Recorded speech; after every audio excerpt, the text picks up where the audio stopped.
Hello, everybody, and welcome to the Mindscape podcast. I'm your host, Sean Carroll. A few years ago, I was being interviewed on camera for a TV show, a documentary about physics, and we were talking about black holes and crazy things about quantum mechanics and some speculative ideas. And during a break, the director said to me, I love doing shows on this kind of topic, but my brain always hurts. It's just so hard to think about this stuff. And I said immediately, now you know how I feel every day. That's what I do for a living when I'm not podcasting. I'm thinking about theoretical physics and crazy ideas. And physics works at the boundaries of what we know. Physics is driven by puzzles and mysteries, by things that we don't yet understand. If we're lucky, those puzzles come from experiments. We get some data that we can't fit together, that doesn't quite make sense in our current conception, so we try to improve our theories. But sometimes we have two theories that individually make perfect sense but don't fit together. That is the case with perhaps the single biggest looming question in modern theoretical physics: how we reconcile quantum mechanics, our best theory of how the world works at a fundamental level, especially at the level of tiny particles in the subatomic realm, and gravity, the theory that is explained by Albert Einstein's theory of general relativity, the idea that space and time are curved. What we want is to fit them together, to have a theory of quantum gravity, that somehow the world is fundamentally quantum mechanical, and it gives rise to curved space-time that we notice as gravity. The problem is, you try to do that using the techniques that work for other theories of physics, you quantize general relativity, and it doesn't seem to work. So for decades now, physicists have been trying to ask, how do we find a quantum theory of gravity? One of the world's biggest experts in this field is today's guest, Carlo Rovelli. Dr. Rovelli is a professor at, if I can say this correctly, the Centre de Physique Théorique de Luminy of Aix-Marseille University in France. Although he's originally Italian, as he will explain. Carlo was a bit of a rabble-rouser as a youth. He has that fiery Italian temperament. But these days he works on reconciling Albert Einstein's general relativity with the principles of quantum mechanics. Along the way, Dr. Rovelli has written several books. His 2014 book, 7 Brief Lessons in Physics, was a runaway New York Times bestseller. He just has a book that came out called The Order of Time, on the nature of time, and therefore, of course, space-time, which is important for understanding quantum gravity.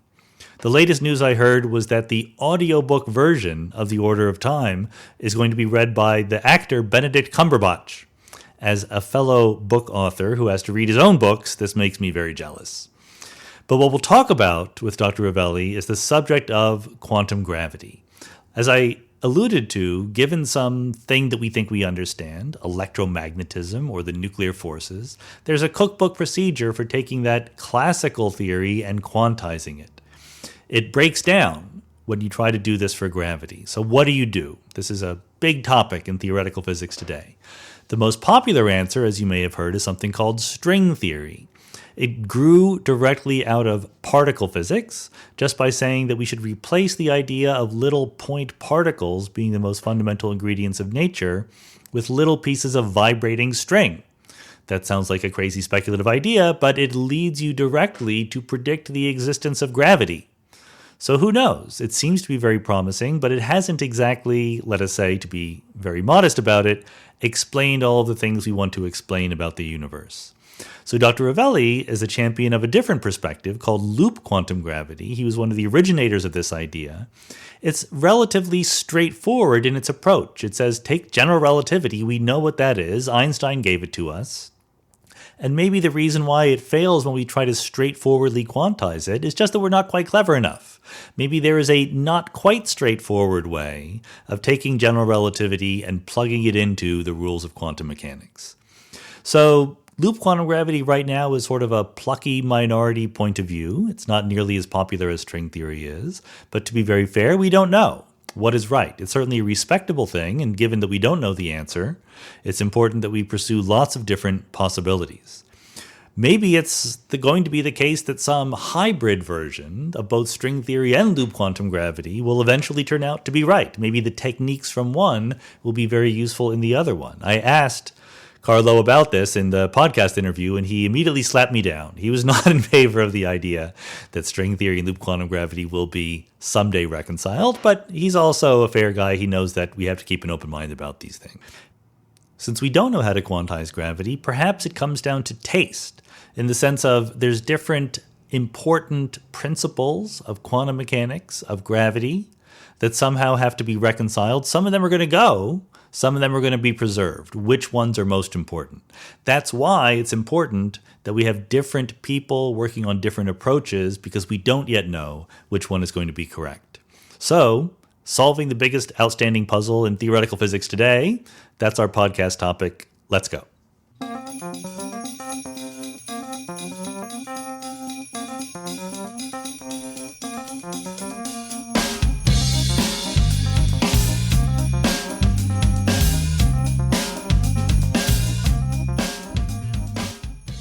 Carlo Rovelli, welcome to the Mindscape podcast. Thank you, Sean. It's Fantastic. very good. Yeah, very great to have you here. We're both at a conference on the nature of time and the observer, so I'm taking the opportunity to sit down with one of the world's experts in quantum gravity and have a chat. Fantastic. So why don't we start just with you explaining to the audience, because it's hopefully a broad audience and they might not be physics aficionados, just who you are, how you got to be where you are, what your interests are, very briefly. I am Italian. I started my life and career in Italy in physics, sort of late, because I was not a nerd at school, focused on science. I was interested in everything. I moved to United States. I was a faculty in America for about 10 years, and I moved back to France. I'm now living in France, and quantum gravity has been my interest, my focus, my passion, and my obsession all through my life. All through your life? Through your life at from the moment I got interested into this. Was there a thing that got you interested? Yes. I first I sort of got in love with quantum mechanics and general relativity when I studied these things. I said, wow, this is incredible. This is the world is different than what we think, and it's marvelous. And then I was a student, and I stumbled upon a review paper by Chris Isham, a London physicist. At the time, there were very few people who were interested in quantum gravity.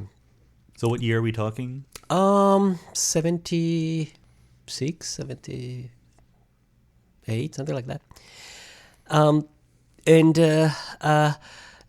Chris Isham was a little bit of the guru of quantum gravity at the time, and he had this fantastic review paper which he was explaining the problem.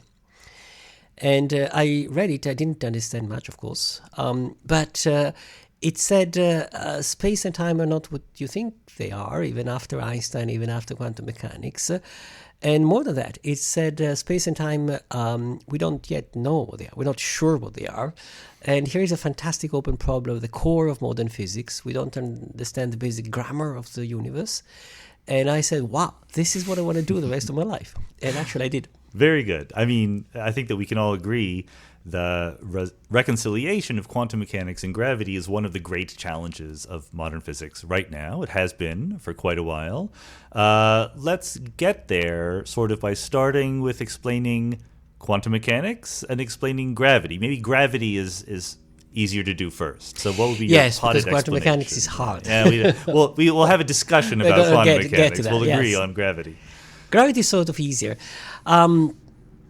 Gravity is what you understand about gravity is a stroke of genius by Einstein that he got between 1910 and 1915.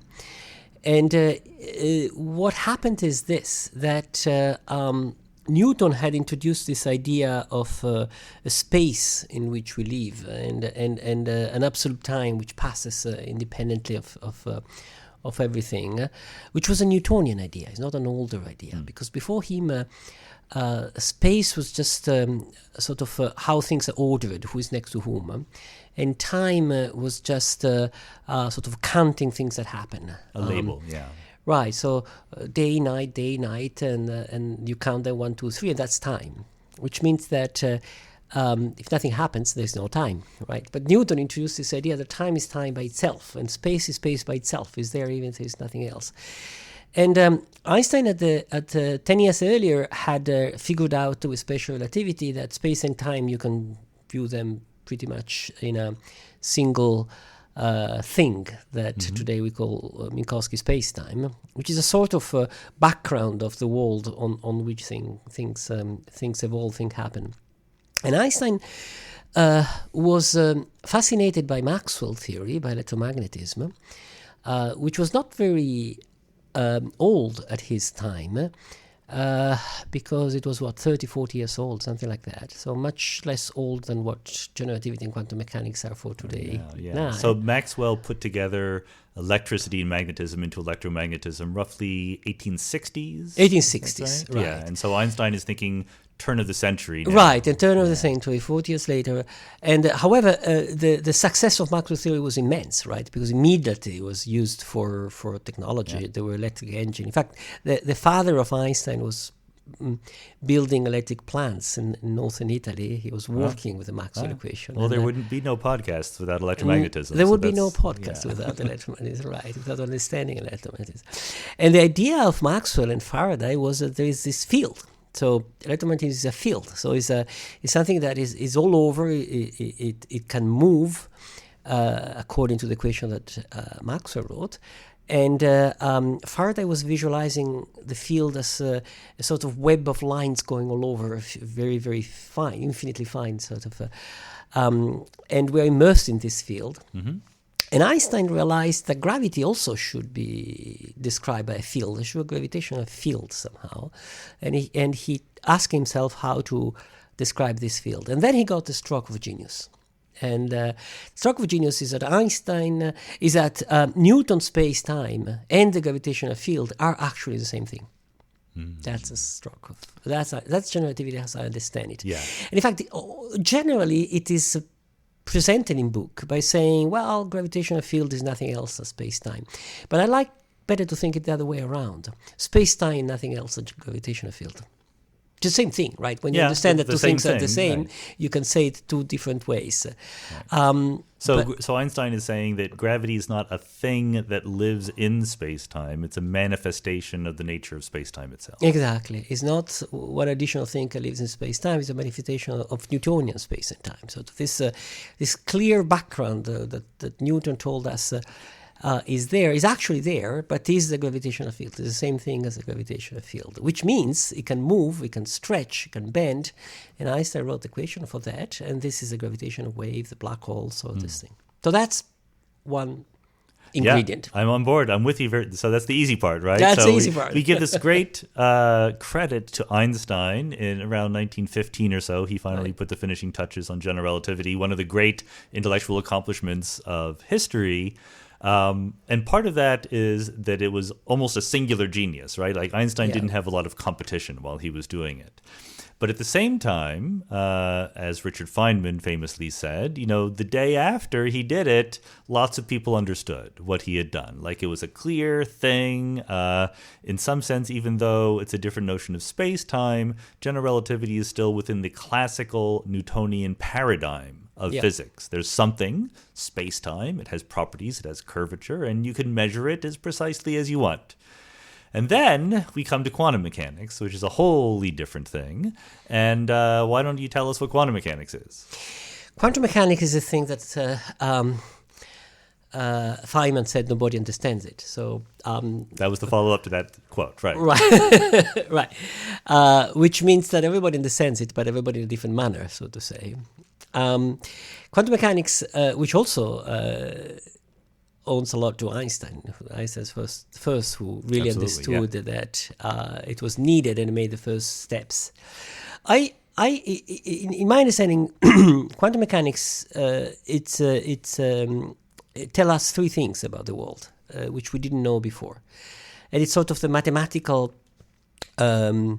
representation of these three things. The first thing, in my opinion, I'm not sure I'm in the full majority from this perspective, but I think it's crucial, is that a lot of things are discrete. It's quantum, they are quantum. So the first thing that is telling us, for instance, is this electromagnetic field that Maxwell and Faraday described so well, and that makes the engine turn, and that makes a radio work. It's actually, in some sense, made by little packets, which are the photons. And Einstein, the first one who introduced the notion of photons. And now we know that when light falls on me, it actually falls not as a continuous thing, but like a little rain. There is a granular tick, tick, tick, tick, many little photons that... So, by the way, already I disagree I know. with what you're saying. I think this is great, though. I mean, certainly it was one of the things that inspired people to get quantum mechanics, the word quantum, right? The fact that classically you have an electromagnetic wave coming from a light bulb and you see that as light. But experimentally, if you just look at it carefully enough, really, really dim light, it comes in packets. You see these little blobs. You don't see something smooth. And then the interpretive question is, which is real, right? Is it the wave or the particle? And then how should we think about that? But let's not get bogged down that quite yet. Right. Yes, in fact, I started by saying this is, in my opinion, a central aspect of quantum mechanics, but I'm not sure I'm in the majority here. Another way of saying this is that up to quantum mechanics, we thought that we could describe systems arbitrarily well, the state of the system with arbitrary precision. We can measure position and velocity of a particle, or measure anything arbitrarily well. And the possible state of the system, the possible outcome of the measurement, are described as something which is called the phase space, which is the space of all possible results. And phase space, the dimension of the phase space is action, and the core of quantum mechanics is a constant, which is the Planck constant, which has a dimension of an action, which is a little volume in phase space. If I have 1 degree of freedom, the space of possible states, I can think after quantum mechanics that there is a sort of minimal volume into it. So it forbids us to say things more precisely about the state of something. And this is compatible. This is of a sense with your idea that the essence of quantum mechanics is this chunkiness, this discreteness. Right. Yes. So the h bar, the constant of Planck, which is a constant that characterize the quantum phenomena, tell us when we're in a quantum regime or when we're away. It's a measure of the chunkiness of reality in some sense. Yeah, so in reality my way of viewing things. Transforms from the smooth fields of Faraday to a pixelated things. View of things. If it was only that, it would be comprehensible, but it's not only that. So there are 2 more steps, and the second step also is comprehensible. And Sean, I believe you might disagree with this as well. I'm ready. I'm ready to disagree. All right. So the second step, let me say in a way that you probably don't disagree, is that we cannot make predictions about the future quite fundamentally. Right. Not just because we haven't measured precisely enough, not because we don't know calculations, but if we make everything we can on a physical system and we control it perfectly and we know its physics as best as we can today, nevertheless, what we're going to see tomorrow has a margin of indeterminacy. Right. Okay. We can make predictions, but they're at best approximate. They can make predictions. In fact, we do make predictions. Yes. Quantum mechanics allow us to make predictions. It's not that there is no prediction possible, the other way around. But there is always some uncertainty that remains, which we can make small but not zero. So this is the famous non-determinism of quantum mechanics, and that's a second discovery of the world, I would say. And I think I've phrased it in a way that you may agree. I think if you phrase it in terms of predictions, everyone exactly. better agree. Yes, that's right. And then again, what's going on underneath is a different story, right? And the third, and here we come to the hardest, because so far, all right, so a world pixeled and unpredictable is still a comprehensible world which wouldn't shock us too much. But the third is the most shocking one. And in my opinion, the third discovery of quantum mechanics is that it describes how systems have properties, but these properties, in the language of the textbook for quantum mechanics, these properties become real when you measure them. Now, measuring it's a nonsense world, right? Because what does nature know about me measuring something? It certainly doesn't sound like some concept you want as part of your fundamental description of the world. So measuring there is, in my opinion, what the theory is telling us is that property become concrete when two systems interact. And this, so far, so good. So you're replacing measurement with interaction. You replace measurement interacted. But to make the machine work, you have to assume that when two systems interact, the property of one system becomes actual with respect to the other system, and not with respect to everything else. Yes. And that's, at that point, is really shocking. That's right. That point is really shocking. Now, I think if one accepts this idea, which is my way of viewing quantum mechanics, which I know is not the universal way, it's not yours in particular, then that's it. That's what quantum mechanics is telling us. Right. But it's not so far from mine in that part, in the sense that I am an Everettian, a believer in the many worlds interpretation. At least, I think that's my favorite. I'm happy to change my mind someday down the road. But Everett himself, when he invented it in the 1950s, when he published his paper, he called it the relative state interpretation. And the point that he was trying to emphasize was that what you see is only relative to the thing seeing it. This interaction creates an impression of the measurement outcome that is intrinsically part of the relationship between the thing that is doing the measuring and the thing that is being observed. So I think that there's, some similarity of words there, yes. I shouldn't talk for you, but let me try to talk for 1 second. I think what you would add to what I say is that you want to take a realist position where beyond that there is nevertheless a deterministic, non-relational overall quantum state of the system that we may take as the proper description of reality. I would like to say that. Would that be so? Yeah, I would. I'm a realist. I can't even imagine what it would be like to be a scientist and not be a realist about reality. And yet I know. Right. So I would like to be a realist, but less radically so. I mean, there are. Let me say two things. There are a lot of quantities in physics which are relational. We know that they are. The velocity of an object is not a property of the object. There's no sense in which the velocity of an object is a property of the object itself. Depends on who's measuring. Right. And in fact, here, this is a good example because here we use measuring, but of course nothing to do measuring, right? Sure. The velocity of an object is a property of an object with respect to another object. Yes. So I can say that the Earth has a certain velocity with respect to the Sun, but the Sun is not measuring, not going out with meters and chronometers. Right. So we use this language, measuring, and we interpret this language to say that some properties are relational. I want to be realist about relational properties. I want to think of reality in a realistic way, perhaps a little bit closer than you, to our direct experience of reality. I see the photons coming in. I see the table being the table. Right. I see our direct experience of reality is tremendously overrated, frankly. And so I find that if we want to be realistic about the wave function, we have...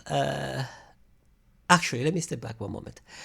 I think given the strangeness of quantum mechanics, any way we think it is comes with a price.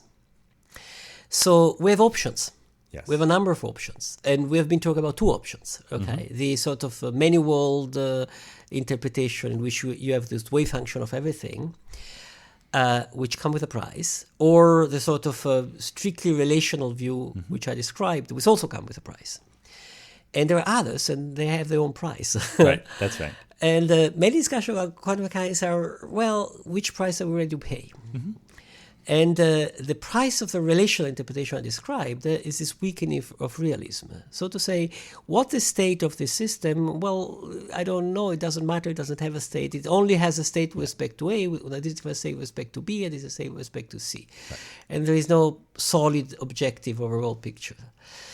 The price of the many-world interpretation is that I have to accept that there are, in some sense, there's all these many worlds. Yes, so absolutely. It comes with an enormous ontology, a very heavy ontology, and which price do we want to pay?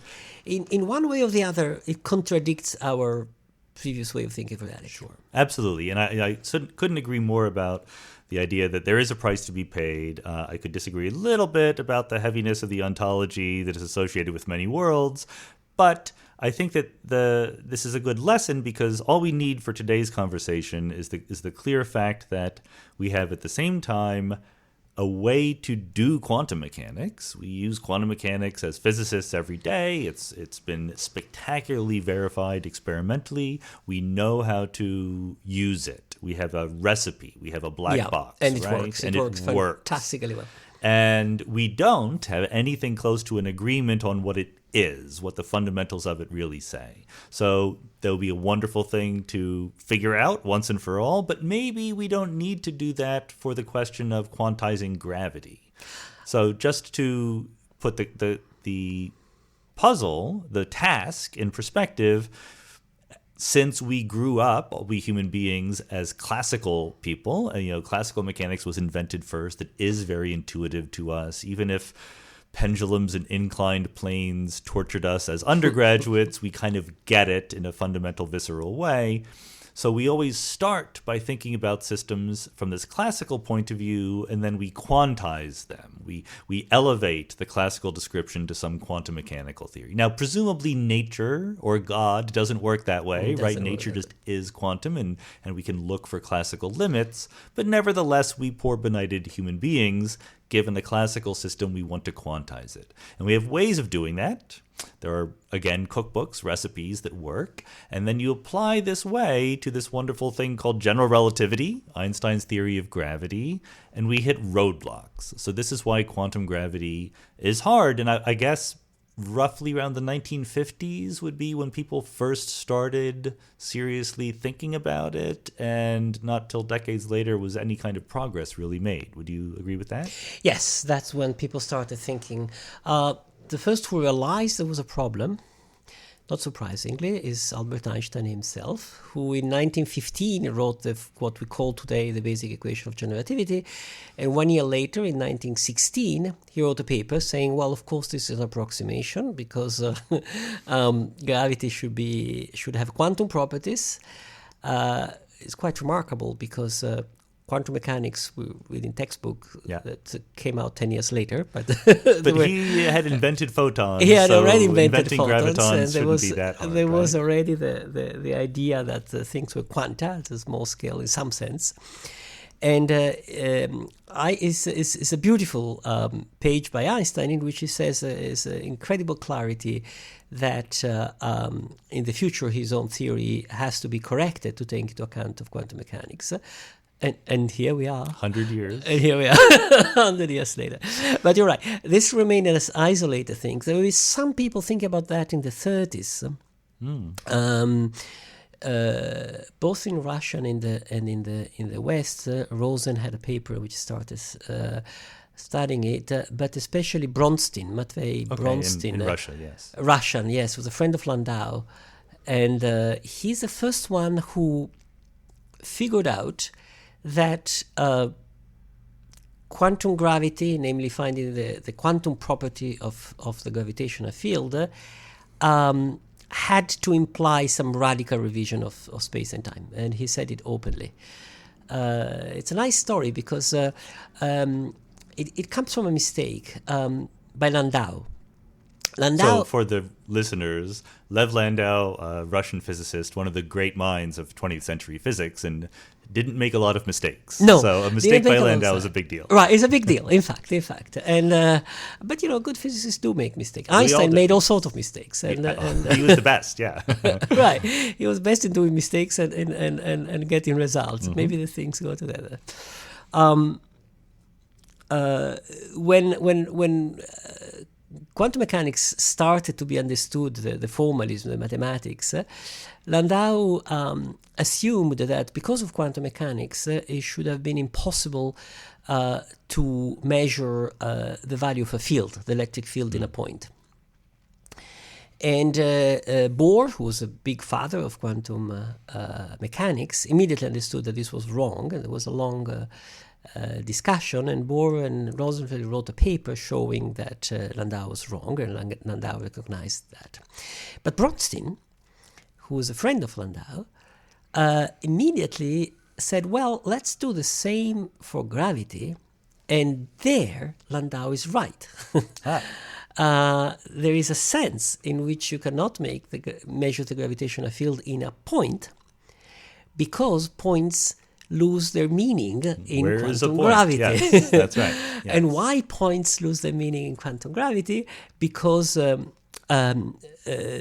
gravitational field is also space. The gravitational field don't live in space, but is space itself. So in the moment in which you look at the quantum properties of the gravitational field, you're also looking at the quantum property of space-time, of space. And one bit modern way of viewing what he was doing is the following: if you try to pinpoint the position of a particle in arbitrarily small precision, you can. But because of quantum mechanics, the velocity of the particle becomes very indeterminate. But the velocity is also the momentum is also the energy, so you have a very large energy, so to say, and a very large energy because of gravity. Energy is also mass, E is mc squared, so it's like having a large mass. And if you have a large mass in a small area, you create a black hole. So when you try to zoom in a point very too small, automatically you create a little black hole. And if you work out the numbers, you look at the scale, and that's a minimal scale you can look at. Right. Yeah, so quantum gravity sort of asserts itself when you try to localize things too carefully in space-time. The idea of having a location seems something that is so intrinsic to how the world works that I would say, and probably you'll agree, that even today, modern researchers who talk about quantum gravity very often secretly have in mind some space-time manifold that has much more reality than it should, according to the rules of quantum gravity. I agree, and I would say that, how would I put it this way? A lot of my career has been fighting against this temptation.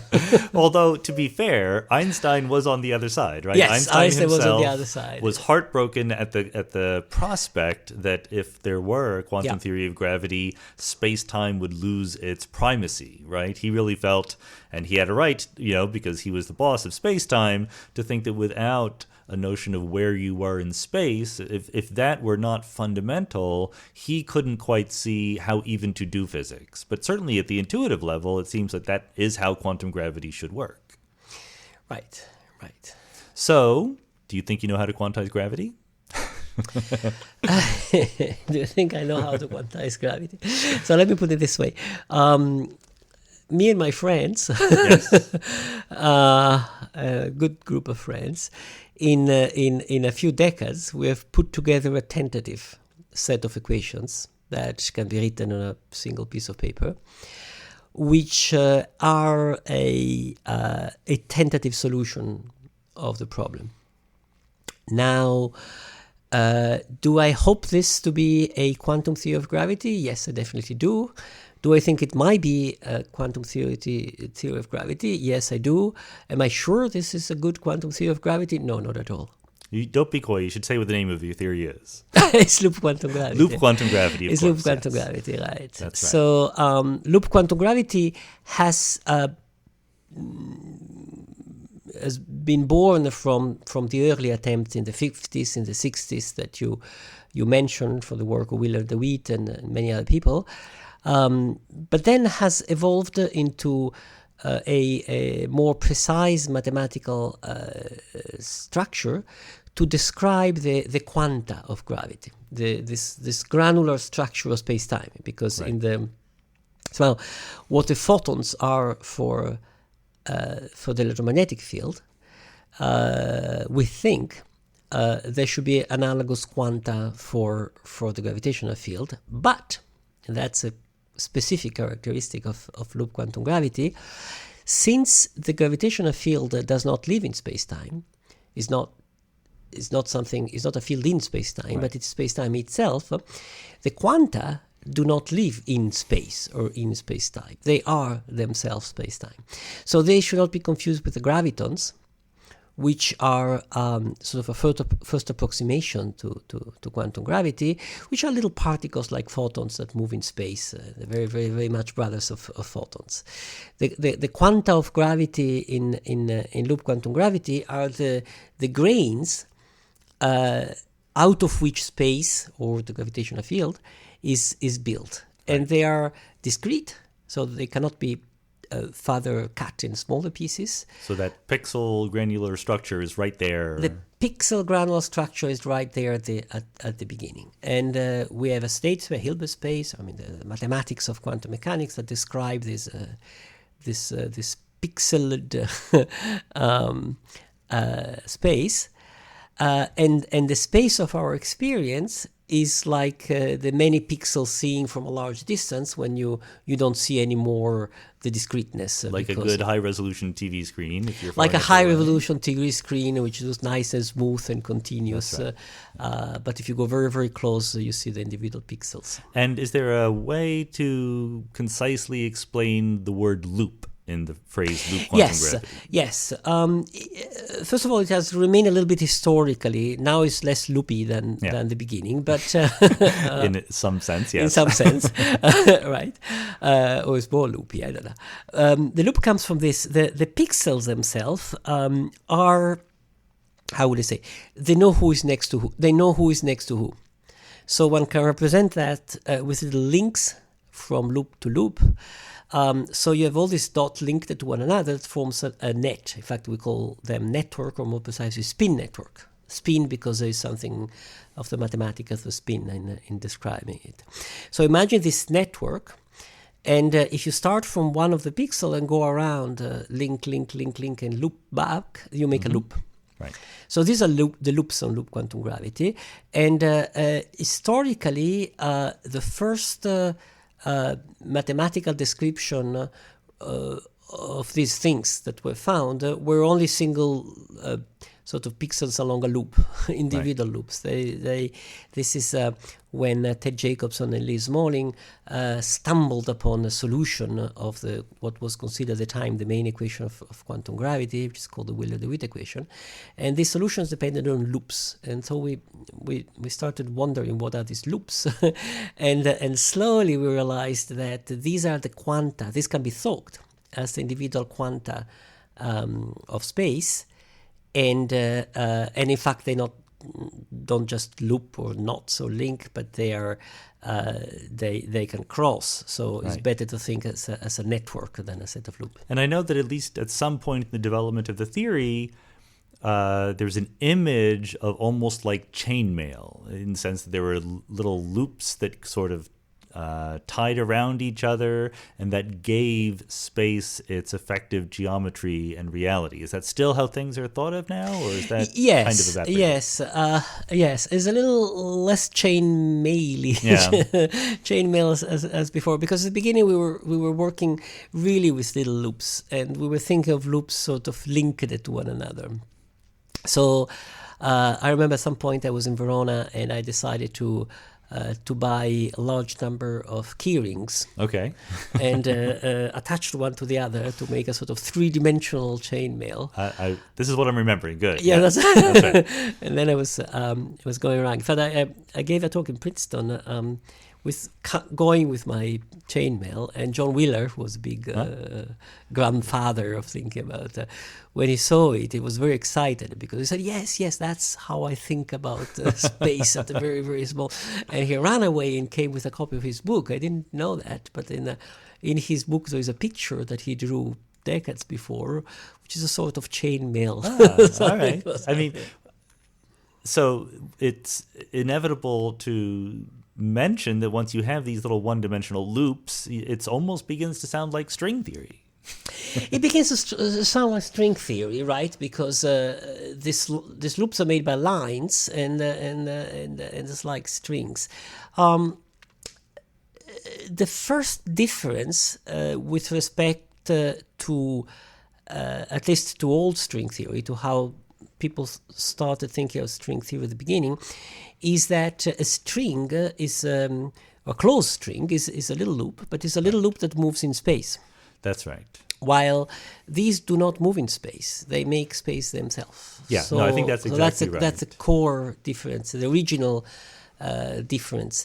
You see, string theory did not grew as a attempt to solve quantum gravity. It came from another way. It sort of stumbled on a possible solution of quantum gravity, which is a reason for taking it seriously, right? Is the fact that, but it originated from the effort of making a unified theory of the different forces and the different pieces of the standard model and gravity.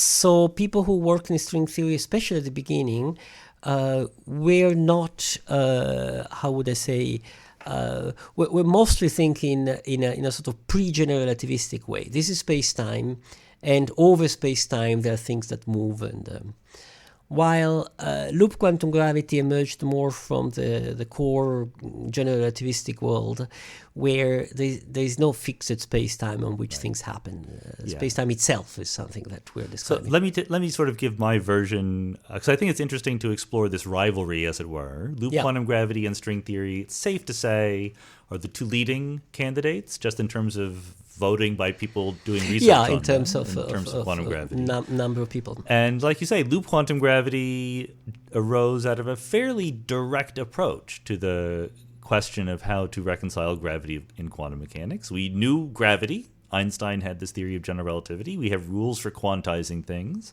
They don't instantly work when you apply those rules to general relativity, but then you be clever. And people like Lee Smolin and Ted Jacobson and Abhay Ashtekar gets lots of credit, and yourself as well. And you sift through the subtleties here, and you find ways to get a quantum mechanical theory that really respects the quantum nature of space-time itself. And this is the goal. And you're not trying to do a theory of everything. You're not trying to also explain quarks and leptons, right? And you're not even trying to explain the possibility of extra dimensions. You think, look, I see the 3 dimensions of space and the 1 of time. Let's work there. And that was the attitude that was taken. Whereas string theory, as you said, started in the 60s and 70s with this idea that was originally based on data, right? Data from the strong interactions of particle physics, the interactions that keep the quarks inside protons and neutrons. And they saw that certain particles, certain collections of quarks, as we now know them, had a relationship between how fast they were spinning and how heavy they were. And someone said, Veneziano, and then Susskind later would say, this looks like a relationship that you would get if they were little pieces of string that were spinning. And so they developed this idea called string theory, and they were frustrated because it kept predicting gravity. They didn't want gravity, right? That wasn't their goal. And it was people like John Schwartz, my colleague at Caltech, who eventually said, look, gravity exists. Maybe if we get a theory of gravity, that's a good thing. Everyone laughed. No one was really convinced by this. And it wasn't until the 1980s when Schwartz and Michael Green showed that string theory was actually a mathematically consistent theory that they started saying, okay, maybe this is real. And not only potentially a theory of quantum gravity, but also a theory of everything at the same time. Despite the fact that string theory is by votes the leading theory of quantum gravity right now, there are many obvious problems with it. One is, as I think I'm completely on board with what you say, it's not really taking the quantum nature of space-time itself seriously. It starts with a string moving through space-time, right? The space-time is there already. And you can try to fix that in post-production, as it were. In post-production. But that's a challenge, just as every theory is going to have its challenges. So that's one challenge. Another challenge is that when you ask, okay, what does it say about space-time that a quantum mechanical string is vibrating in it? You find out that one thing it says is that space-time is 10-dimensional. And that is not a feature of the real world. So you say, well, okay, that's a known problem that we've had in other theories. We can hide these extra dimensions. We can curl them up so they're invisible, but guess what? There's more than one way to do that. There's probably an infinite number of ways to do that. At least numbers are thrown around like 10 to the 500 different ways of doing that. So your aspiration of getting a theory that was not only gravity but all the other forces of nature gets mired in this ambiguity, this fact that we don't know how to go from the Ur theory in 10 dimensions down to the 4-dimensional real world. So a string theorist would say, look, we have this wonderful thing. We have a model where we've been struggling to quantize gravity, and here gravity is forced upon us from the rules of quantum mechanics itself. We should take advantage of that. Of course, there's these issues with 10 dimensions and so forth, but hopefully those will be resolved. Whereas someone in loop quantum gravity says, look, I have space-time, I have general relativity, I should just take that seriously at face value, try to quantize it, and there are other problems that come up, and you can probably speak to them as well as I can, but then you would also say, and hopefully those problems will someday be resolved. And in a field where there's not a lot of direct, helpful experimental data, because gravity is a weak force and the world looks pretty classical to us, it's hard to know which approach is better a priori, and we have to invest a little bit of judgment and taste to see which we like better. Yes, we have to use intuition, judgment, as you say, and bet. Yeah. But I think things are moving. Things are moving, especially from with respect to the last thing you said. I agree with everything you said, by the way.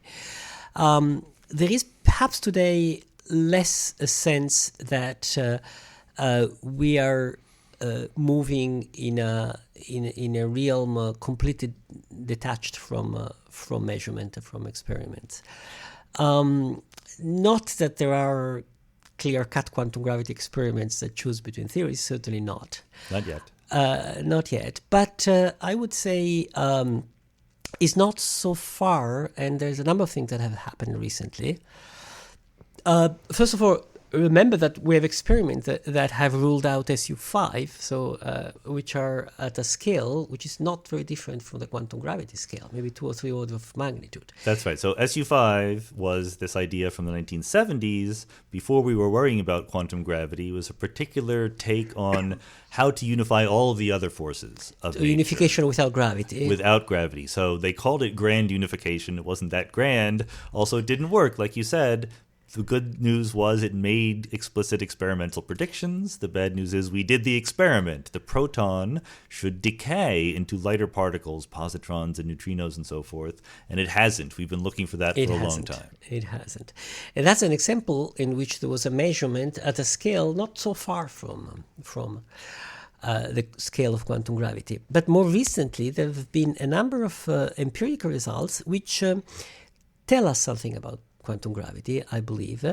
One which have not touched directly, I would say, neither string theory nor loop quantum gravity, but has touched pretty strongly a number of other attempts, which predicted violations of Lorentz invariant. So explain what Lorentz invariance is. No, you explain what Lorentz invariance is. I can explain what Lorentz invariance you're is. better at this. You know, again, Einstein, when he was inventing special relativity. So he was, before putting gravity into the mix, he was just trying to explain the symmetries of Maxwell's very successful electromagnetism. And he realized that what you called space, what you called time, was in some sense a choice of an observer to split 4-dimensional space-time into the 3 of space and the 1 of time. And it didn't matter. If you are traveling near the speed of light, your clock moves differently with respect to the clock you left behind on Earth. But either choice was fine. There's nothing that you would be able to know. If you were in a sealed room, you don't know some sort of absolute velocity that you have with respect to the universe. It's only with respect to some other part of the universe. So that's Lorentz invariance. Lorentz invariance is different things moving at different velocities don't have any way of telling how fast they're moving in any absolute sense, only with respect to other things. Yes, which is what we were saying at the beginning about velocity being exactly. That's right. A relational notion. And the fact that it was a relational notion was true even before Lorentz invariance. There's Galilean invariance, which is still true for Newtonian physics. Einstein adds this ingredient that the way that you divide up space and time does depend on your motion through the universe. And you can test this idea. You can test it experimentally, right? Right. And so far it seems to be true. Yes, that's right. Quite spectacularly correct, this invariance. Well, just to show how spectacularly correct, one of the predictions of Lorentz invariance is that if something is moving close to the speed of light, as we said, its internal clock seems to move at a different rate than a clock that is stationary with respect to us. So we see, here on Earth, raining down from the sky, these elementary particles called muons. Yeah. These are part of the standard model of particle physics. A muon is basically a heavier version of an electron. And you look at how fast it's moving, coming down. These are not created out there in the sky because they decay. Muons are not forever. They decay really quickly. And in fact, they don't have enough time by our clock to go from the top of the atmosphere where they're created in some cosmic ray collision to reach us down here. They should have decayed away. How is it possible that they don't? And the answer is they're moving so close to the speed of light that their clock is ticking at a different rate. And this is kind of a crude but vivid demonstration. These days, with high precision atomic clocks and other kinds of things, we can test this idea of Lorentz invariance. And so far, it's one of the best symmetries that we've experimentally probed. Right, exactly. Thank you. And some attempts to write a quantum theory of gravity, others than strings and loops, constructed some tentative theories of gravity where Lorentz invariance is broken, is violated. And there was a moment in which they received a lot of attention, these other attempts. One was called Ojava gravity, for instance. So the people were excited. Maybe we know how to do quantum gravity, and we can even test it by looking that Lorentz invariance is violated. Right. It's an important point to emphasize that scientists get thrilled when they can say that in some subtle way, everything we knew before was wrong. Right? Yes, very good, very good. I think they get too thrilled. That's what I think. And in fact, this is what happened in that case, right? Because a lot of people worked on this idea, and a lot of experimenters and astronomers started to look at indications, and a program of observations of astrophysical phenomena that would violate Lorentz invariance was launched. And this was about 10 years ago, and I think that now we have quite strong evidence that Lorentz invariance is not violated at the scale required by those theories. Not where you might expect it to be. So a number of attempts to do quantum gravity has, I wouldn't say ruled out, because ruled out is always a little bit too strong. Yeah. But made less convincing, less credible by the fact that what predicted was not there. So that's one example in which a measurement told something relevant to quantum gravity. A second example, I have three. A second example, it's very recent, and is with gravitational waves. Mm-hmm. And in particular, the last observation, which is two neutron stars falling into 1 hour, spiraling into 1 hour and merging. That was a few months ago, and 17, if I remember correctly. Because that was particular, because that was seen by the gravitational wave detectors, but also by telescopes, radio telescopes, all sorts of gamma ray light waves as well. Light as waves. Gravitational so everybody saw these things, which makes observation credible, first of all. You see a wide variety of instrument, it has to be there. But the fantastic thing is that this is a merger of two neutron stars that happened very far away. So the light and the gravitational wave have traveled from there to now for a very long time, and they arrived at the same moment within a very small... as far as we can tell, right? As far as we can tell. So because of that, we have learned that gravitational waves and electromagnetic waves travel at the same speed. And in fact, if you put the numbers, they travel at the same speed in 1 part in 10 to the 14 or 15. So very great precision. Before that, so 1 year ago, the experimental information, the observational information, empirical information on the ratio of the speed of light and speed of gravitational wave was 1 part in 10. Yeah. So in one single stroke, we ameliorated our knowledge of one fundamental parameter of nature by 100 billion times. Now, why this is great? So there's progress. So why this is great? Because again, a lot of people were studying modifications of general relativity that predicted that gravitational waves go at different speed than electromagnetic waves. So a lot of work of theoreticians like you and me have been thrown in the wastebasket just in one stroke. Yeah. Or again, maybe as in made less credible, somehow less interesting. And the third one, and I'm here perhaps touching a more controversial thing here, is the non-discovery of supersymmetry at the LHC, which was a non-news because it was a non-discovery, but I think was the great news at LHC, as important as the discovery of the Higgs that made the title, the front page of all newspapers. So when in the LHC, the big machine, the accelerator of particle, turned on, quite quickly saw the Higgs.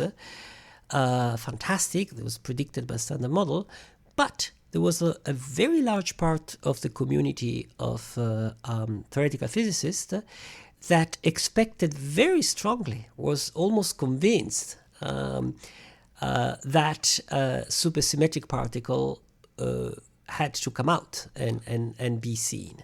Supersymmetry being this hypothetical symmetry that says that particles of different spin should have friendly partner particles with different spin but the same exact properties. So there should be, if there's an electron, which we know and love, there's a supersymmetric partner of that called the selectron. If there's a quark, there are squarks. If there's neutrinos, there's sneutrinos, etc. You should double the number of particles if supersymmetry is right. And like you say, many people thought that it was right around the corner. We would turn on this machine and squarks and gluinos would come popping out at us. We haven't seen anything yet. We have not seen anything yet. And string theory requires supersymmetry to work. And many people expected that this supersymmetry had to be visible at the energy of LHC. Now, when it was not seen, definitely this does not rule out string theory at all, because string theory could be, the supersymmetry could be still there, but somehow at a higher energy where we haven't seen it. But nevertheless, a lot of people were expecting it. And I think if it had been observed, I, who am not a string guy, would have thought, well, these people had the right intuition about nature after all. Yeah.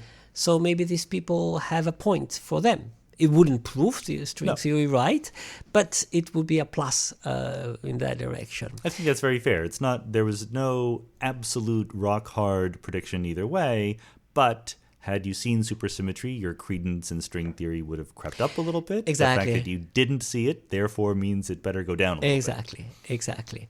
I think this is a point about how to think about science, right? We often say that we propose theory and then they are falsified by an experiment, and so if a theory is not falsified, it may still be right.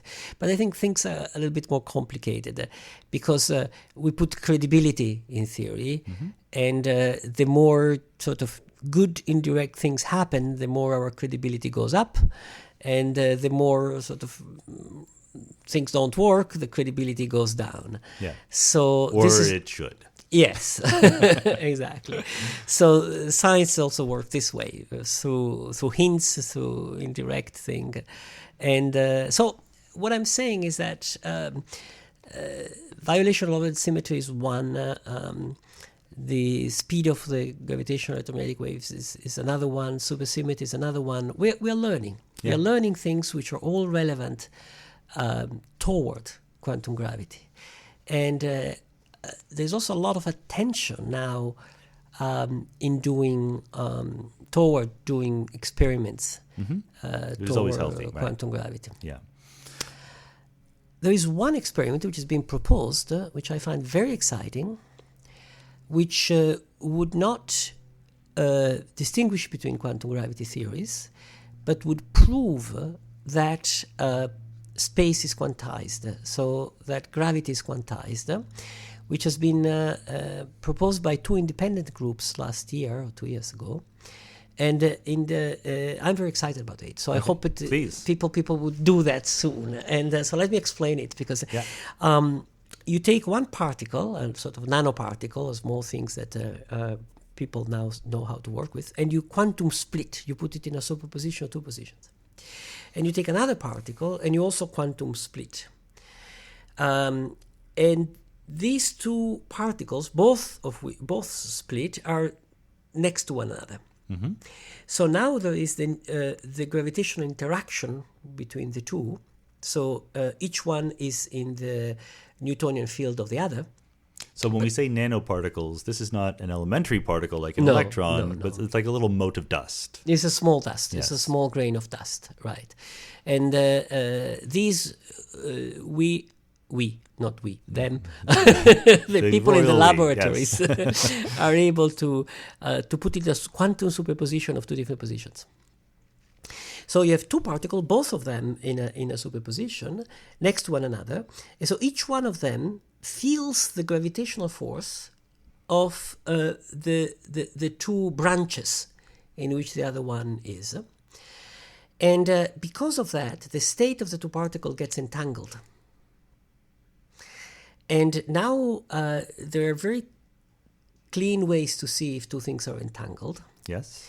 And if we find that they're entangled, and this is true quantum entanglement. It's quantum entanglement. This is true quantum entanglement. Not just they're related, but they're connected it's at this deep quantum mechanical level. Deep quantum mechanical level. If this happens, it means that the gravitational field itself was in a superposition of two different, was on two branches, so to say. And since the gravitational field we know is space-time, it means that space-time can be put in a superposition. And this is a proposed experiment. This is a proposed experiment, but if you work out the numbers, the people who manipulate these small particles, they say that they think they should be able to do it in a few years. Okay. And I think it would be wonderful, because there are still people around, even if a minority, who says, I don't believe that space-time has a quantum properties. I've met them, yes. And because, come on, space-time is space-time. Yeah. I mean, it's a heavy thing. And this experiment, if it can be done, would be a clear indication that you can put, that there is this indetermination, this profound quantum nature also of space itself. So I'm about halfway through the number of things I wanted to talk about, but we need to go and be good conference participants. But let me close. I have two questions that I would like to at least throw out there. And the first one, there'll be a temptation to talk about it for half an hour, but let's not. There's loop quantum gravity, there's string theory, there are other approaches, causal set theory and Euclidean quantum gravity and so forth. Quantum gravity, we don't have a consensus. We're trying different things, but nevertheless, we live in a world where there are finite resources to do science. Academic positions, grant money, prizes, and so forth, glory. There's a feeling that's certainly been put forward that there's been unfairness in how the representation of these different approaches to quantum gravity has been distributed throughout academia. In particular, that the string theorists have kind of a dominant position that maybe they don't deserve, given that string theory hasn't really predicted anything definite that we've tested. It's mathematically very beautiful, but there's obstacles to it, like there are to other theories. I personally think that string theory has a good reason to be the leading candidate, but I also think that it would be very healthy for the field to be doing various other things. So what are your feelings about the fairness? Is the free market of ideas working well here, or are we not being quite fair enough to this diversity of different approaches? Yes, you invite me to gnosis here. Yes, I think that if I look back a couple of decades, the distribution of resources has not been fair. Let me say it clearly, with all respect and appreciation for string theory, this is not far from me for saying that string theory should not be founded, should be thrown out of university or anything like that. It's a wonderful research direction, but it's a research direction. It's not a established result that we can take for granted. And as a research direction, it might be right, it might be wrong, it might be partially right, partially wrong, and so on. And I think that other approaches, loop quantum gravity in particular, has suffered because of a dominance of string theory. There is a non-linearity, there is a bandwagon effect. I mean, Right. Powerful people are in powerful positions and do one thing, and it would not be the first time in the history of science in which a large group of people dominate and push the field in a direction which is not useful. It could be. So I think a little bit more fairness and being more free market. Right. So to be fair, I mean, maybe we alluded to this, but it didn't become clear. Any approach to quantum gravity or any other unsolved puzzle in physics has this element of taste around it, in the sense that you will be making some sacrifices, right? Like some things in a certain approach work and are very nice and natural, and other things seem problematic. And different people have different judgments as to say, well, this is a problem, but surely we will overcome that with a few more years of work. And so string theory clearly has a problem connecting from this purported 10-dimensional reality down to our 4-dimensional reality. Do you want to mention some of the problems that loop quantum gravity has? Well, yes, I think that in the version in which we're working today, I work in the covariant version of loop quantum gravity. At least there is, and this is a plus, a well-defined set of equations. Okay, so we can write down and say this is the theory. Now, we don't know really if this is consistent in the sense, in the precise sense.